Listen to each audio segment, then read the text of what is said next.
दिल्ली में अतिक्रमण के खिलाफ लगातार कार्रवाई हो रही है। वजीरपुर इंडस्ट्रियल इलाके में बुलडोजर की कार्रवाई हुई। ये कार्रवाई रेलवे की तरफ से की गई है। रेलवे लाइन के बिल्कुल पास बने मकानों को तोड़ा गया है और यहां से अवैध कब्जा हटाया गया है। पहले यहां के लोगों को नोटिस दिया गया, इसके बाद रेलवे की तरफ से अवैध कब्जों को हटाया गया। कई मकानों को इस कार्रवाई के दौरान ध्वस्त किया गया है।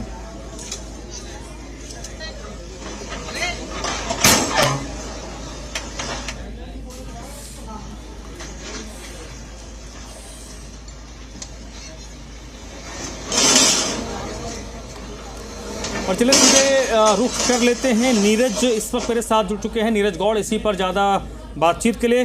नीरज, आज की जो कार्रवाई है क्या अभी कंटिन्यूटी में कुछ दिन तक जारी रहेगी या कार्रवाई को मुकम्मल कर लिया गया है? क्योंकि ये सभी को पता होगा कि जो लोग दिल्ली में जो अलग अलग रेलवे स्टेशन हैं, चाहे वो नई दिल्ली हो, पुरानी दिल्ली हो, निज़ामुद्दीन हो, आनंद विहार हो, आप जब स्टेशन की तरफ आते हैं और दिल्ली की सीमा में प्रवेश करते हैं तो आपको ट्रैक से बिल्कुल सटे हुए अतिक्रमण नजर आते हैं।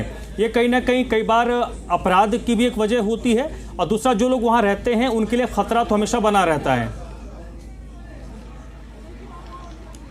आपने बिल्कुल सही कहा, क्योंकि जिस तरीके से मैं आपको बताऊं कि अभी फिलहाल जो कि वजीरपुर के आसपास का जो रेलवे लाइन है, यहाँ पर जो तमाम मकान थे उन मकानों को बुलडोज़र की मदद से यहाँ पर तोड़ा गया है और इनको पहले यहाँ पर नोटिस दिया गया था। और उसके बाद में जब नोटिस की मियाद पूरी होती है उसके बाद में रेलवे प्रशासन अपने बुलडोज़र लेकर के यहाँ पर पहुँचता है और फिर यहाँ पर एक लंबी कतार आपको देखने को मिल जाएगी कि आखिरकार जो मकान रेलवे से बिल्कुल सटे हुए थे उन मकानों पर जो एक्शन है वो रेलवे प्रशासन की तरफ से लिया गया है। और शाम 5 बजे तक ये पूरा जो बुलडोज़र का एक्शन है वो यहाँ पर चला और उसके बाद में अब ये जो कार्रवाई है अगले दिन भी हो सकती है। लेकिन जिस तरीके से यहाँ पर जो आरपीएफ का जो स्टाफ था वो भी यहाँ पर मौके पर पहुँचा था और यहाँ पर जो रहने वाले तमाम लोग हैं उनसे हमारी बात हुई है। उनका कहना है कि वो लोग यहाँ पिछले कई सालों से यहाँ पर रह रहे हैं, लेकिन सवाल ये है कि आखिरकार में जब इन मकानों को यहाँ पर बनाया जा रहा था तब प्रशासन ने आखिरकार क्यों नहीं रोका।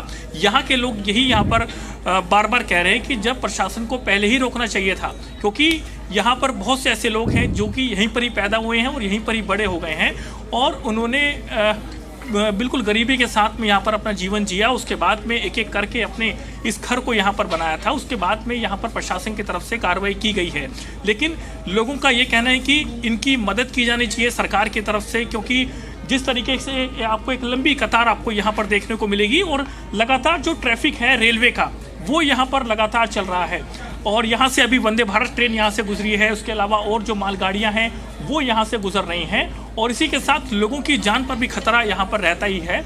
लेकिन लोग अपने जो बच्चे हैं उनको भी समझाते हैं, क्योंकि रेलवे ट्रैक बिल्कुल मकान के साथ में यहाँ पर सटा हुआ है।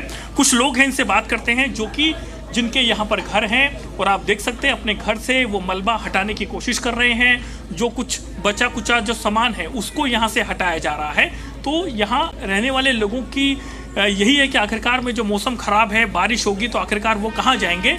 तो इसी के साथ अगर आप देखेंगे कि यहाँ पर जो रेलवे है उसका जो ट्रैफिक है वो यहाँ पर बदस्तूर जारी है, उसको डाइवर्ट करके दूसरे रूट से यहाँ से जो ट्रेन है उनको भी निकाला जा रहा है। कुछ ट्रेनें इसी ट्रैक से भी निकल रही हैं जो ट्रैक आप देख पा रहे हैं, क्योंकि यहाँ जो आसपास में काफ़ी ज़्यादा भीड़ है और 5 बजे तक यहाँ पर जो कार्रवाई है वो रेलवे प्रशासन की तरफ से यहाँ पर की गई है। कुछ जो लोग हैं जो कि पिछले कई सालों से यहाँ पर रह रहे थे, देखेंगे कि किस तरीके से अपने मकान का जो गाटर है उसको यहाँ से लोग ले जाते हुए एक एक चीज़ को यहाँ पर बारीकी से देख रहे हैं। कुछ लोग हैं, उनसे बात करते हैं। क्या नाम है आपका? राम नारायण। अच्छा, राम नारायण जी, कब से यहाँ पर रह रहे हैं? सन 79 से। अच्छा, क्या हुआ आज यहाँ पर जो बुलडोजर पहुँचा उससे पहले आपको कोई नोटिस दिया गया? नोटिस दिया तो बोले 1 हफ्ते के अंदर खाली कर दो, नहीं तो अपना 1 मंजिला तोड़ लो। अच्छा अच्छा, कितने मकान हैं इस पूरे इलाके में? इसमें लाखों से ऊपर है। ये तो तनी बना यहाँ से लेकर लारस रोड तक है ना। अच्छा अच्छा, और आज कितने मकान तोड़े गए हैं? कम से कम 600 फीट। अच्छा, 600 फीट से ज़्यादा ही गया हुआ है। 600 मीटर 600 मीटर। तो देखिए, इसके बाद ये भी कहना है कि अगले दिन भी ये जो कार्रवाई है यहाँ पर हो सकती है। कुछ और भी लोग हैं, उनसे बात करते हैं। क्या नाम है आपका? नारायण। यहाँ पर कब से रह रहे हैं? हो गया 5-6 साल हो गए। अच्छा, आपका भी मकान है जिसको हाँ, आगे है, होने वाला है, अभी तो नहीं हुआ। फिर क्या बोला गया है आपको? बोला गया है कि कल के डेट में आके यहाँ पे तोड़ देंगे। अच्छा, नोटिस दिया गया था तो उसमें क्या बताया गया? नोटिस में यही बताया गया था, 1 हफ्ते का टाइम दिए थे, फिर हाँ हाँ, उसके बाद अपना कार्रवाई कर रहे हैं। अच्छा, मैं देख रहा हूँ कि जो ये टूटे हैं तो कुछ सरकार को करना चाहिए ना, गरीब आदमी है। सरकारें बोले जहाँ झुकी वही मकान हो। सरकार देखो, मैं एक बात आपको बता रहा हूँ, अब बीजेपी सरकार जब था, सुनिए आप बात तो एक एक करके बीजेपी आया जब सुनिए, अब इलेक्शन से एक दिन पहले मोदी जी ने बोला था एक भी झुग्गी नहीं टूटेगा जी। उसके बाद जाके चलो कोई नहीं, तोड़ रहे हैं तो भाई गरीब आदमी, इसमें कुछ ऐसे हैं, हमारी छोड़िए, हम अपनी नहीं कह रहे हैं, कुछ ऐसे हैं जो सिर्फ खाने रहने भर हैं, उन सबको कुछ मतलब फायदे नहीं दिए और ऐसे ही तोड़ दिए, एकाएक तोड़ दिया। कुछ आगे जाके आप देख सकते हैं, कुछ आदमी रोड पे रखे हैं सामान, अब एकाएक बारिश आ जाएगा तो वो कहाँ जाएंगे बताओ। ये सब हमारी सरकार की वो होती है जिम्मेवारी। क्या कह रहे हैं आप? जब मोदी आया था तब क्या बोला था, जहाँ झुग्गी वहीं मकान।